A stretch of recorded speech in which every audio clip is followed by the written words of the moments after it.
I mean, some might say, and you mentioned that the EU is sort of watering down its ambitions.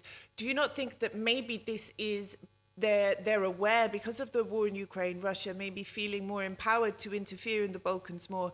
Maybe they feel they don't have the power to push for these more strong sort of solutions, as you said. Maybe they think, okay, maybe if we can push for multiple smaller solutions in the current context, that will be better than pushing for final recognition.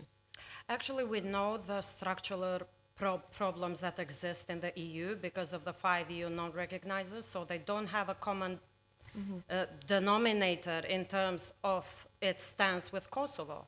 So they can't say that Kosovo is a state, they can't say that Kosovo should be recognized, and consequently, they can't say that the final epilogue of the dialogue between Kosovo and Serbia should be mutual diplomatic recognition.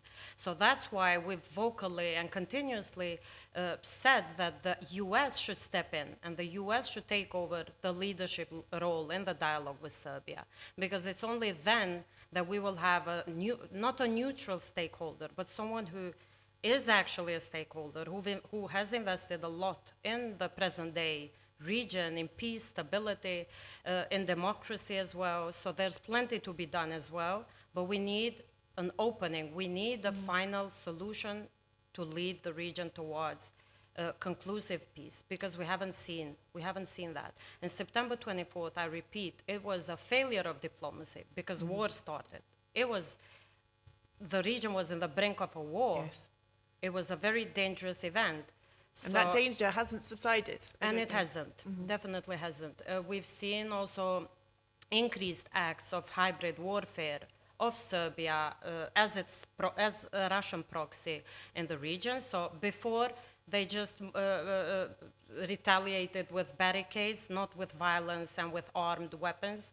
But after, especially in the last few months, they've increased and they've radicalized their retaliation, if I may, or their violent acts, criminal acts with arms. Of course. And with Russian signs in the If you north attack of Kosovo. NATO peacekeepers and there are no consequences to that, and in fact, Kosovo gets sanctions, sorry, they're not technically sanctions, measures, that is obviously going to empower further actions of a similar vein, isn't it? Empower and encourage. And it hasn't been only the last terrorist attack, the paramilitary attack they did in Banska.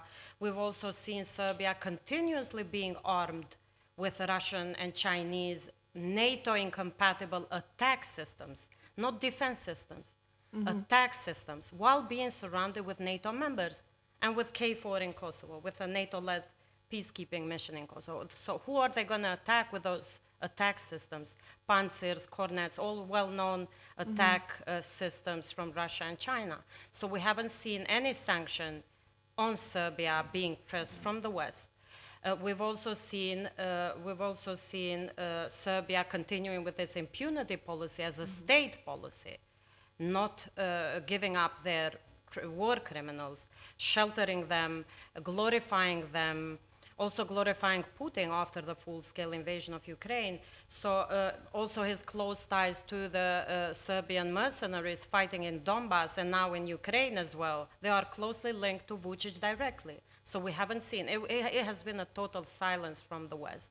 We've also heard a few days ago the Russian MFA spokesperson Zaharova saying that the West is encouraging Albanians on an aggressive Serbophobia.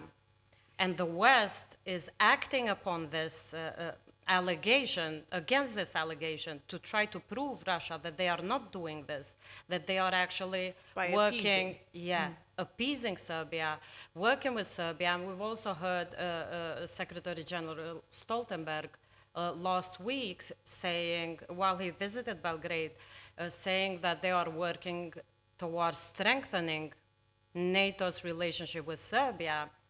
That was really shocking, yes, specifically for us in Kosovo, because specifically after the September 24th attack, when all facts pointed towards Serbia as the orchestrator, organizer, and executor of this crime of aggression, and still having NATO Secretary General saying that We want to be statement, friends. it was very, very Yes, shocking of for course. us. And instead of, calming down the situation and giving an opening and a perspective for the Western Balkans, a NATO perspective, we've seen with these statements, it has done the contrary, the opposite.